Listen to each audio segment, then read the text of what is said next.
Hey, this is Pianotorious. Thanks to NoReset for having me here. I'm going to be running the second quest of Castlevania 3 using a specific character, Sypha. Luckily, they don't need too much introduction thanks to the Netflix series, but that being said, I'm going to go ahead and get this started. The way second quest works is after you've beaten the game, you start again from level 1 with new enemies and that sort of thing. I'll explain as I go. But yeah, I have to password in to get to that, and this is the password basically that I got after beating the game and then dying. So here we go. So I'll count you off to start the time if that's okay. All right, ready when you are. So 3, 2, 1, go. Yeah, let's go. All right. Now, for those of you familiar with the game, you'll probably notice there are enemies on this first screen. There are not usually enemies on this first screen. That is a second quest thing. Basically, it is put new enemies where there used to not be any.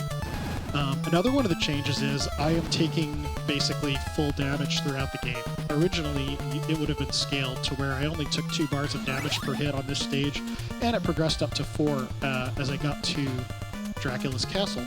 Well, it started me off right from the bat taking 4 damage, so as a result, actually, stage 1 is very hard, believe it or not. So it's entirely possible that I will have to take safety strats or get meat on the stage, which is normally completely unheard of. Another thing that, if you were traumatized with the previous one, you may want to look away, because, yeah, guy throwing bones. Luckily they hadn't invented Big Bone yet. This game takes place in the 14th century or 15th century, so yeah, that technology was not yet invented as far as I know. And another one of the really big gatekeepers of Second Quest are these bouncing skulls. Basically, anywhere there were Medusa heads in First Quest, you're going to get these bouncing skulls now, and they are their movement is very random. Basically, they can change directions on you every half second or so. Essentially, what I have to do is actually a little bit how people play Richter and Simon in Super Smash Bros. I kind of have to zone them, just so that I don't get into bad situations. Oh, and yeah, see, that happens because they increased the spawn rate of the bats on this screen. So it gets pretty chaotic. That's okay. I mean, this is normal. Okay, this is maybe a little worse than normal, but don't worry, I'll hang in there.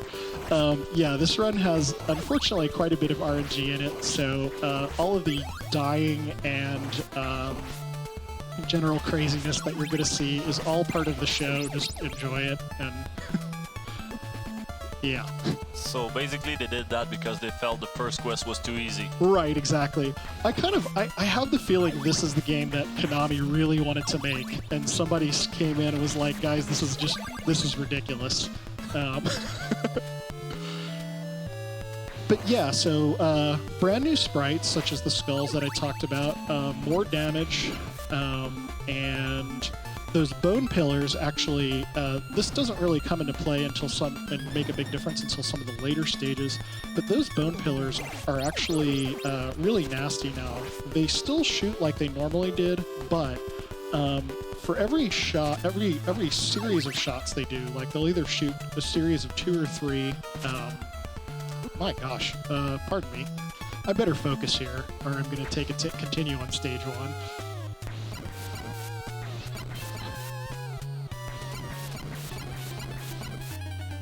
Not taking any chances here. We're not taking any more chances. Essentially, I forget what I was saying now. One of the mechanics I'll go ahead and explain is that for Trevor, he has something called shot multipliers. The way that works is that when I get those sub-weapons, such as the axe or cross or holy water, I can normally only have one of them on the screen at a time. But once I've hit enemies 10 times with that sub-weapon, the next candle that I break will drop a shot multiplier, which will allow me to throw 2 at a time, and then you can also get a triple shot. Ideally, I would have had a triple shot of holy water if I hadn't died, but, you know, stuff happens. However, now it's Sypha's turn. Sypha actually doesn't have shot multipliers. Her spells come out of the... just when you immediately get them, they're already super powerful, so she doesn't really need that. That's actually one of the things that makes Sypha... Sypha's generally considered to be the easiest character to beat this game with casually, and a lot of that is because she powers up very quickly. But is she the easiest character? Is she the easiest character to use? Yeah. I would say so. Like, just mainly the easiest character to recover with. Both Grant and Alucard are... yeah, I'd say they take a little bit more getting used to. Mainly because, one, with Grant, you've got to deal with shot multipliers, and Alucard is just plain weird.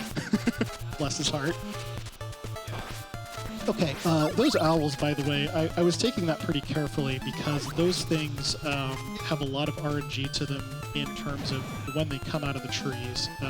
They might wait a long time or they might spawn right away. And if I'm not careful, again, because I'm taking so much damage here thanks to the second quest rules, it's just one of those places where I have to not go too crazy. I wouldn't worry about that because I feel like anybody who played Ocarina of Time is not gonna be mad at you killing owls. Hey guys, we got a couple donations that came in, so just let me know when's a good time for them. Now is perfect. Go for it. Awesome. So actually we got a couple from the previous run, so I'm going to run through that real quick. Great. So we have the speaker who said, "Oh no, you don't. Fighter, it is." No, that was already read. My bad. Hey Tallman said, "Big Bone. Good luck on the run. When you get back, you know my place to celebrate." Then Darrenville. No, sorry. So what's with these names, man? They're super hard to say. Give Garden Tricks a peck on the lips from me. Actually, probably, maybe don't do that. Duly noted. Then Kirby gave $2 and says, "Hey John, this is Jake Kirby. This is Jake. Kirby is the best video game character ever, and I'm sick of losing to you in Smash. See you when you get home, bruh." And then we have two $12 anonymous donations, and they both say, "Big Bone." I love the echo.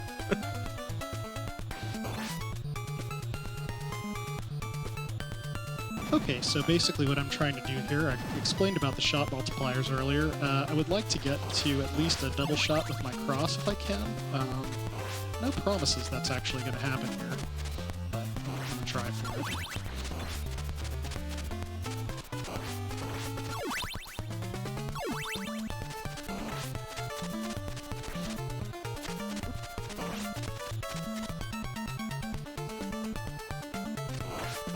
There we go. Oh, yeah.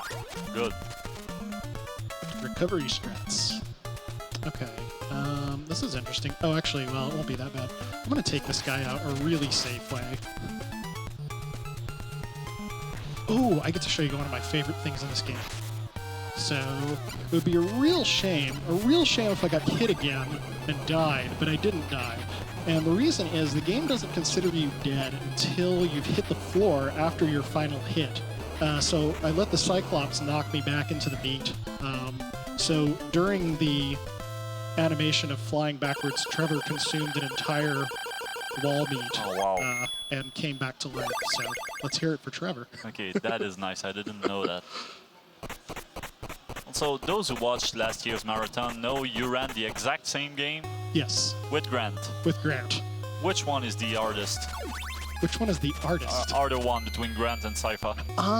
I would say in second quest, actually, Sypha is harder. Mainly because Grant, due to his speed and lower profile, actually has, I would say, the best time dealing with these skulls and some of the various other challenges that you face in second quest. Sypha, you just have to play careful and hope sometimes. Basically, Trevor and Sypha, they handle like a truck. You know, they don't really have a lot of agility to get you out of trouble with. And Grant has that in droves.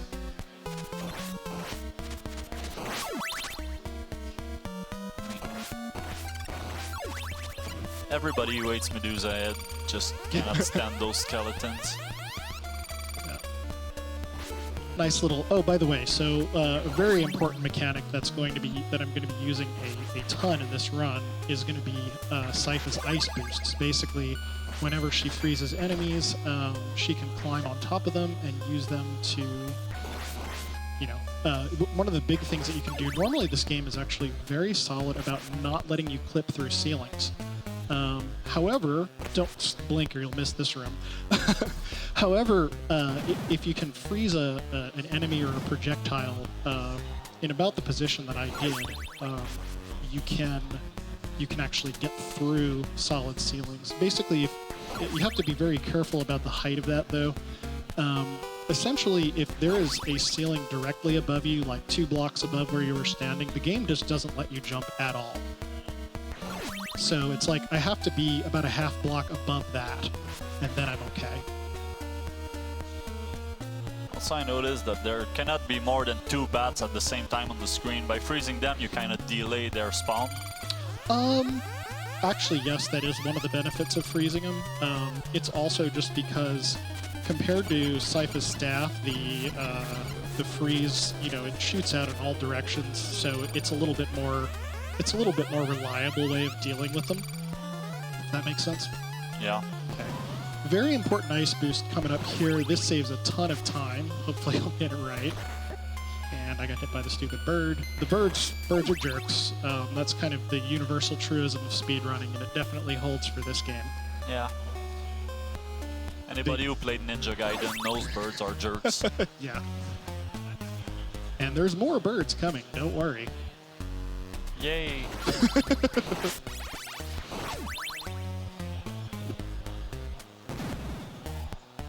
By the way, so normally I would have, at the end of stage 3, which I'm already past, there was a fight with the Cyclops. That's where I would have recruited Sypha in the first quest.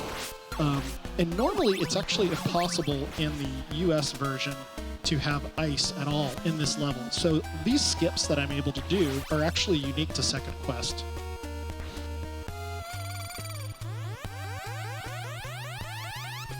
Normally you have to go down into a little basement area and then come back up. But I just hopped right over that wall. Now Grant, if I was using Grant for example, he has a higher jump than the other characters and can climb walls, so he would just scale right over that with no problem. Which is one of the many reasons my time estimate for Sypha is going to was significantly longer. I think I put in 36 minutes for Grant, and the world record for that is under 25. Wow. The world record for Sypha, although not nearly as optimized, because I'm the only one that's bothered to run this category, but it's more like, I think it's 30:16 right now. I actually got a world record while I was practicing for this marathon, so thank you for the motivation, guys. Really? That's Yep. nice.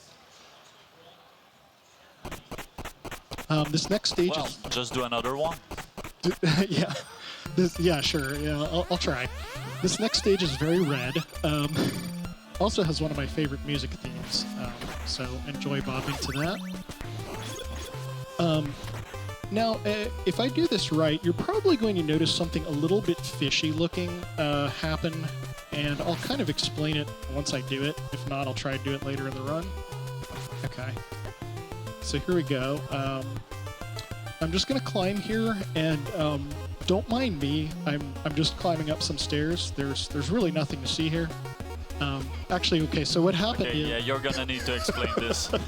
So what happened was, for some reason, if you freeze an enemy at the very base of the staircase, it just decides to shift your character's position over a little bit when you start to climb them. And then the second part of that equation is if that staircase ends on like a ledge, like, sorry, 1 second.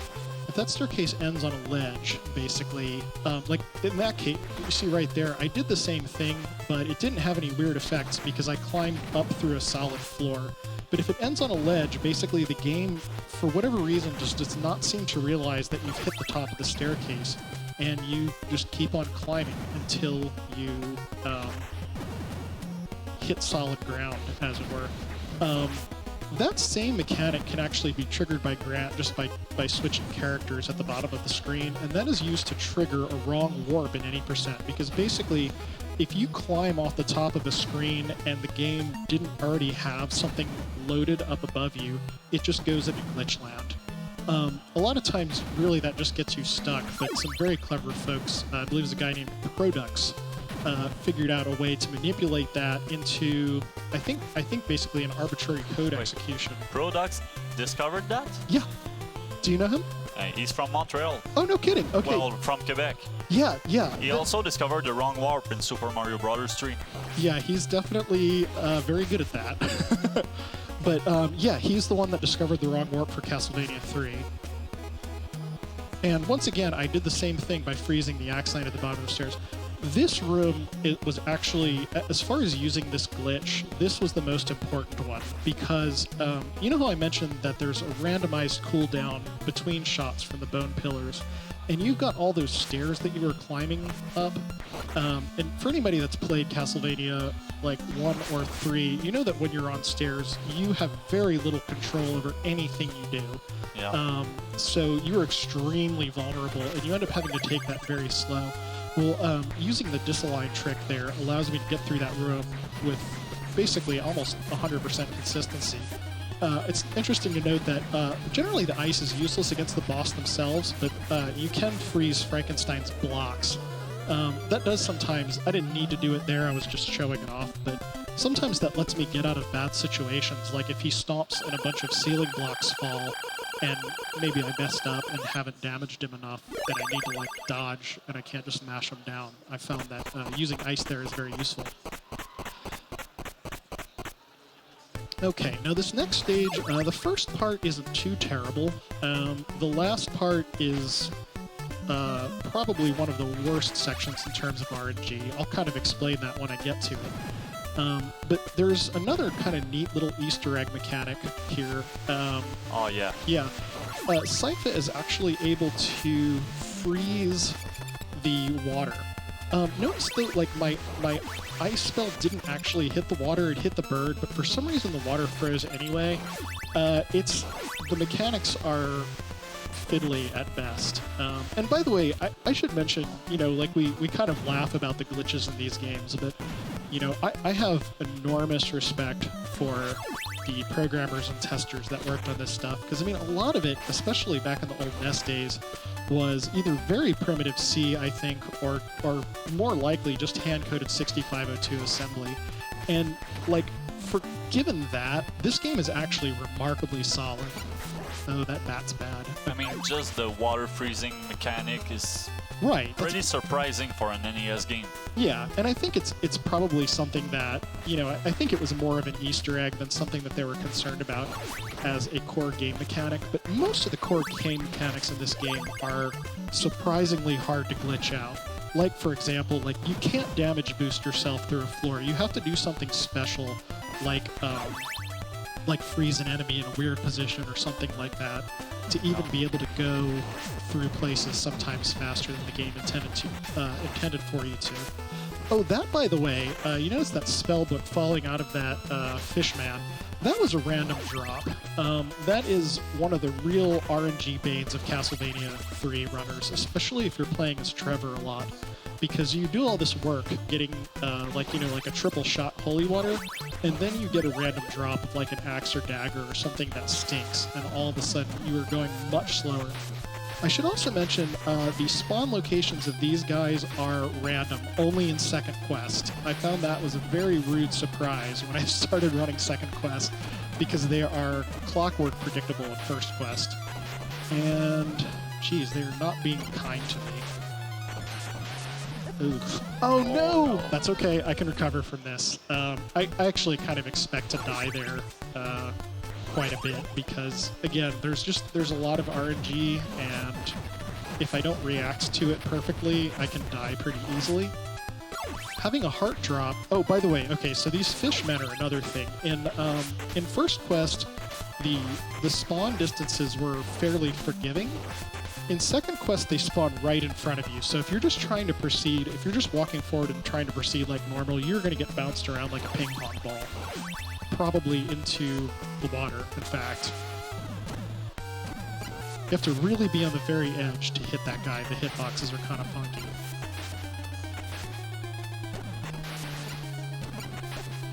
I'm taking damage, but that's okay. This is actually good. All right, one more hit, and we're through this. All right. What I think I'm going to do, the way this game works is you have 3 lives, and that'll spawn. If you die, you'll go back to a checkpoint. So what I'm going to do here is I'm actually going to go ahead and die at the beginning of this stage and take a continue so that I can get my lives back. I'm not proud of this. Yeah. But Well, that makes sense. but you know, sooner or later, I'm going to have to get through this run so you can get back to the rest of the evening. I mean, wasting 10 seconds there to save a minute later. Exactly. That's the idea. I did not want to get hit there, but that's right. Okay, now one of the trickier ice boosts is coming up at the end of this round. I've got to damage boost on top of an enemy and freeze him kind of at the same time. Let's see if I can do that. Got it. Oh, yeah. Yeah, that's a tricky one. Ironically, if First try. Yeah. Thank you. Yeah. Yeah, it's kind of first try or nothing. I can sometimes recover if I mess up the initial one, but it's pretty sketchy at that point. Gotta focus here, because death is very possible in this section just from taking too much damage. Or you notice how close I came to that fireball. If I had contacted, I would have gone in the pit. You guys also might recognize this music from the previous run. It's a track called Aquarius, and it's a really good one. It's a lot of people's favorite, actually. I think. Well, it's mine. Yeah. Oh, cool. Yeah, beginning, which is the stage on the music on the first stage. I think that was also in. I think I also heard that playing, and the final boss music is also remixed in Circle of the Moon, I believe. We'll save that for this jump is actually pretty nasty. It's got about a 5-pixel window, and it's mandatory for these 2 characters.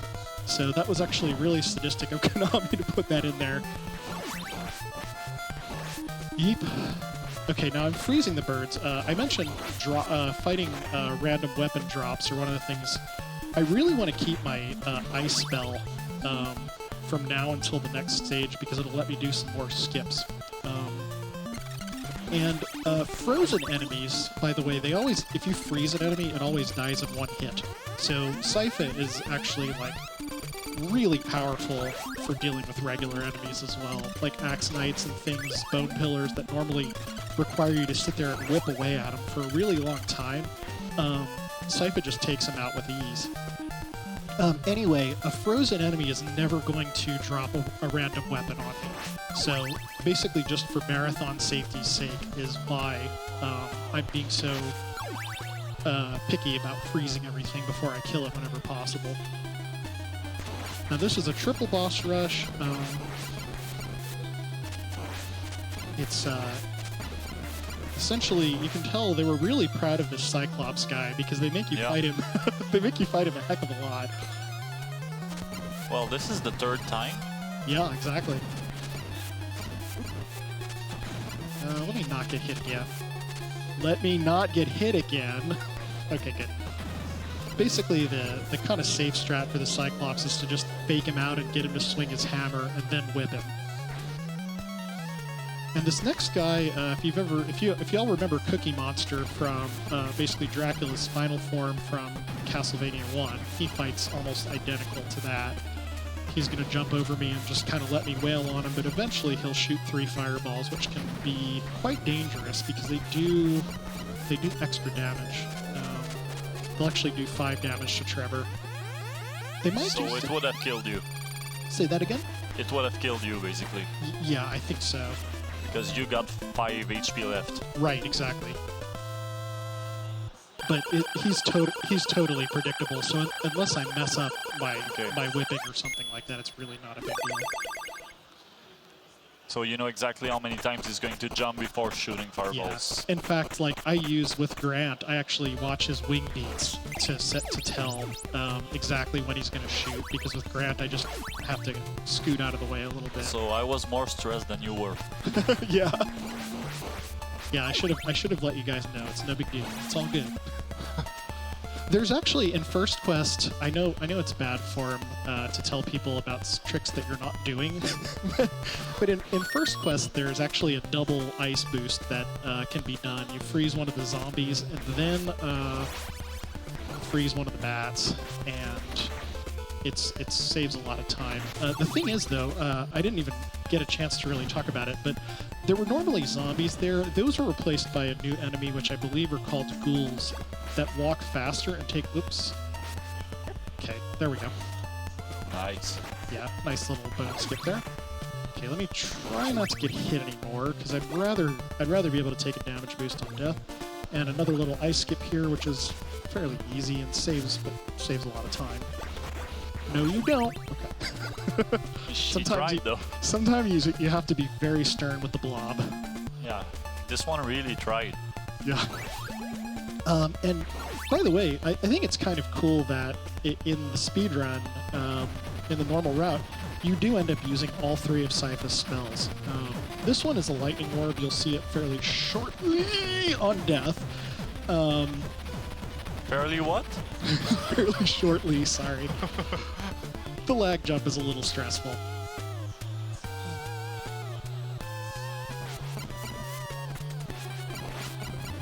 Yep, there we go.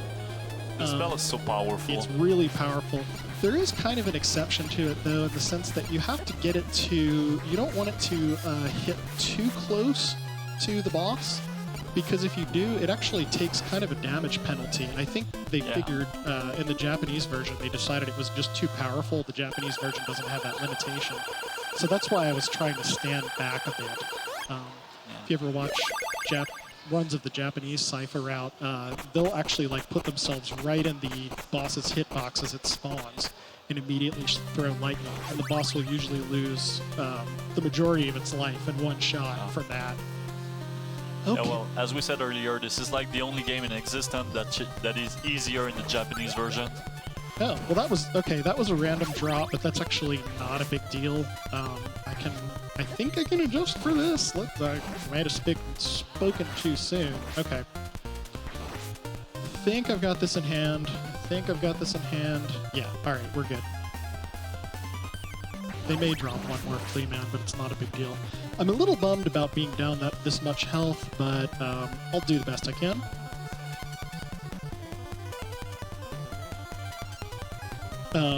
This track is called Riddle, and it's a lot of people's favorite as well. Definitely up there for me. One of the reasons I speedrun this game is just because I like the music so much. Castlevania always got great soundtracks. Yeah. This might be my second favorite series as far as soundtracks go. Oh, cool. What's your first? Final Fantasy. Oh, okay. Yeah, that's a pretty rich set of songs there. Third place would be Mega Man. Yeah, that's also... Oh, no. Okay. I know, I'm not really original. Hey, I'm with you. I absolutely love both of those. Oh, no! He shot when he died. That's okay. I'm actually kind of happy to have my health back here. This room is a bit of a nemesis in Second Quest. As I mentioned, the random timing and when the Bone Pillars shoot their second series of shots can be a problem, because you end up getting shot from behind as you're trying to climb the staircase. And just extra damage is never a good thing. Nope. Especially not, basically in all these stages, it's like 4 hits and you're dead. See, that was actually a pretty friendly pattern. They really took their time shooting there. Let's see if I can clear the Axe Knight without getting hit. It's kind of tricky. Oh, here we go. Boing! No, I didn't quite make it. Oh well. Close. Luckily, I didn't have to. Basically, you have to manipulate them. The Axe Knights are actually like, they're kind of cowardly. They always walk away from you. So I try to get him all the way back, but it doesn't always work. Ooh! I forgot to mention, those guys are also new in Second Quest. In First Quest, they're just guys that hold their spear vertically, and they don't stab you with it. I didn't actually mean to show off the spear stab animation there, but enjoy. Oh, hitbox. Yeah, yeah, exactly. Sorry, didn't mean to scare you.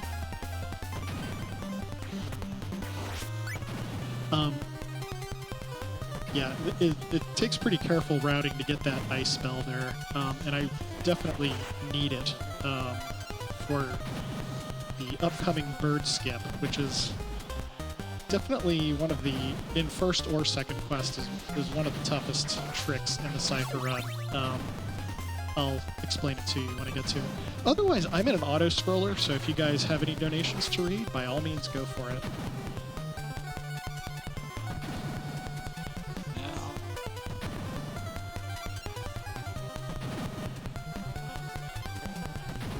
Or you know, if there's none, you can just donate. Okay. So we got you gave us something to read. There you go. That's a good idea. Another bat's coming. Okay, sometimes the bat spawns from right in front of the door and scares the daylights out of me. Okay, more frozen water. Yeah, more frozen water, exactly. And maybe, okay, I was taking it very careful because a bad weapon drop from that fishman. Oh, and I got this like on the first try. Oh, that's amazing. A lot of times I really struggle with that. All right, Bird, where are you going? I don't want to get any more damage on me. And Steve the Skull makes another appearance, trying to knock me off of this spinning bridge. Basically, if I jump here, the bridge flips and I fall through it. So that's a little scary, especially when you got these nasty skull things flying at you. And here we're at the Doppelganger, which is normally one of the toughest bosses in the game. But there's ways of tricking the AI out. Let's see if I can get it. It's not, he's being kind of difficult. He or she, I guess it's she when it's Sypha. Okay, yeah. It's dead. Yeah, it's dead, whatever it was. And now we're at the final stage. Dark Link was harder than that. Yep.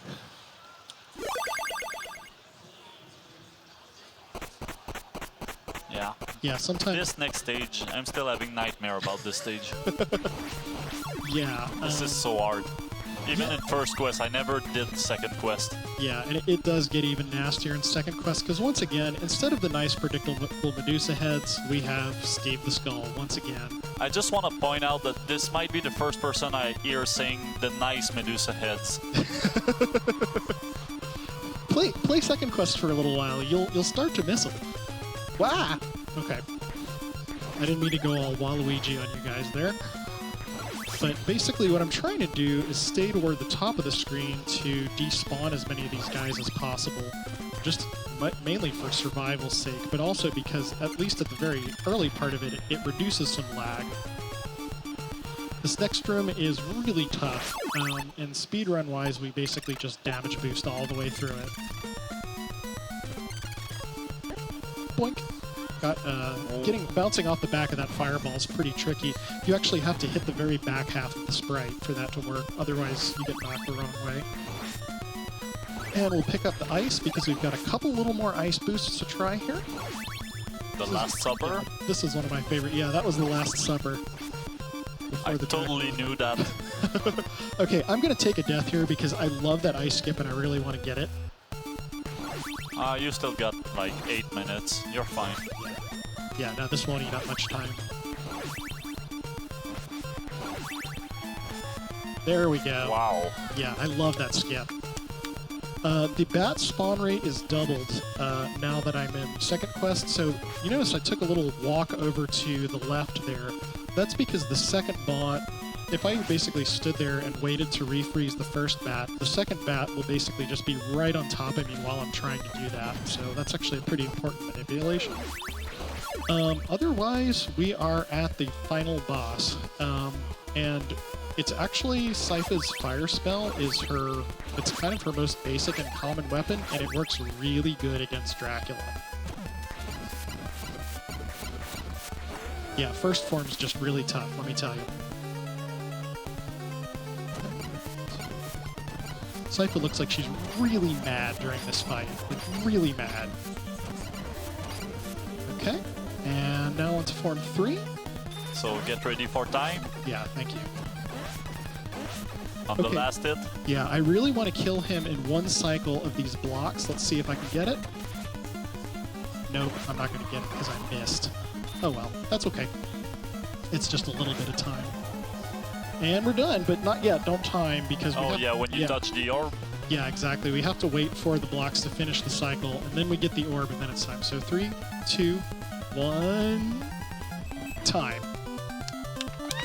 Sub 34. That's actually, I'm very satisfied with that. That's a lot better than I expected. Yeah, so I want to give some shout-outs to everybody in like the Castlevania Discord community. Thanks to everybody that hangs out in my channel and keeps me company while I'm running this stuff. And most especially, I want to give a shout-out to my incredible wife, Amanda, who I think is watching right now. So I love you very much and miss you. So I'm glad Dreamhack comes to Dallas, so I don't have to be away from home for too long. So thank you guys for coming all the way out here from Montreal, right? Yep. Yeah.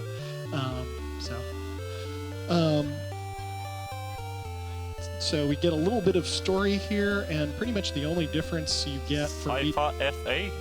I always thought PH. that is pretty. Yeah, PH seems to be the canon spelling, but I guess they hadn't nailed it down yet. It is. I'm pretty sure it's consistently SYFA in this game. And really the only difference in the ending is you get the names of like the programming staff and everything in the credits, it just had the names of the characters in First Quest. But yeah, with that, I'm basically done. So.